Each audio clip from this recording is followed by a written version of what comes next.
Okay, we've got our favorite professor with us at the moment, and welcome, Professor. How are you doing? Oh, how are you guys? Sorry I missed you over the summer holidays, but as you know, academics, they disappear for August. They don't want to talk to anyone. They don't want to sit in front of a computer.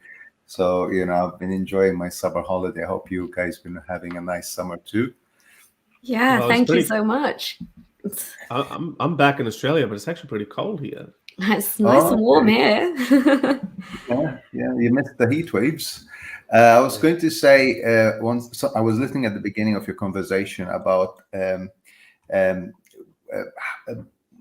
when people immigrate and take the new nationality of the country. You're probably not aware of this, but in the UK, you take an oath, because I had to take that as well.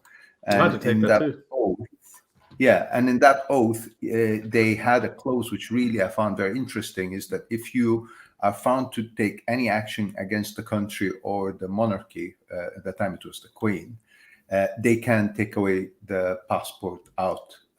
They can withdraw your nationality.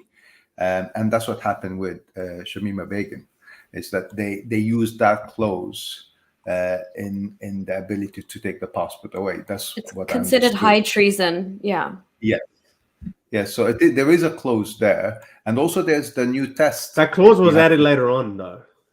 No. It was from. It was in the post 2000.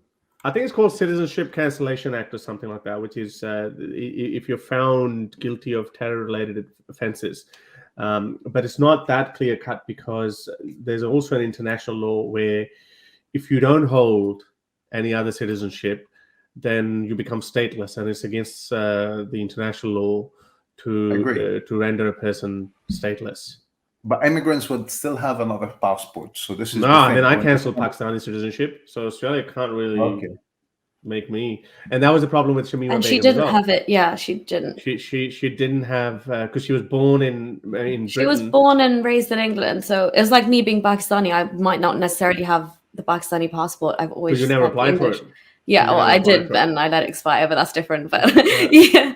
No, expiration is different, but I'm just saying that if you didn't apply for it, then you wouldn't. Yeah. Then you're stateless.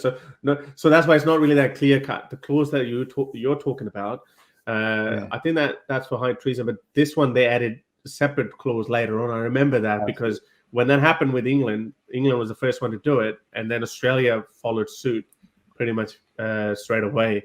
Where they said, okay, like if we find any immigrant who happens to be involved in terror-related offences or something, then yeah, you're right. The Anti-Terrorism Act changed the legislation. Yeah. Yeah. So it's good in a way, and also the nationality test, and they do ask you questions about polygamy and other things, about British values and stuff. So to make sure, even if you're gonna lie, at the end of the day, it's you are aware of these values when it comes to respecting other people's views, be that of any background and LGBT and what have you. So I think it is moving in the right direction. The West is reacting, maybe not as strongly as we'd like, but it is moving as well. So it's not all one way. But that's just one observation I wanted to put there. Yeah, it's just I can't fault that, but it might not be enough. But for example, what's that woman's name? Ruby Begum. Yeah, Ruby Begum. They are applying the same rules on her as well, on Muslims as well. That's what we've been saying. Like, apply the law equally, apply all these rules equally. You can't just treat white people differently to browns and blacks. It's just the law should be equal for everyone.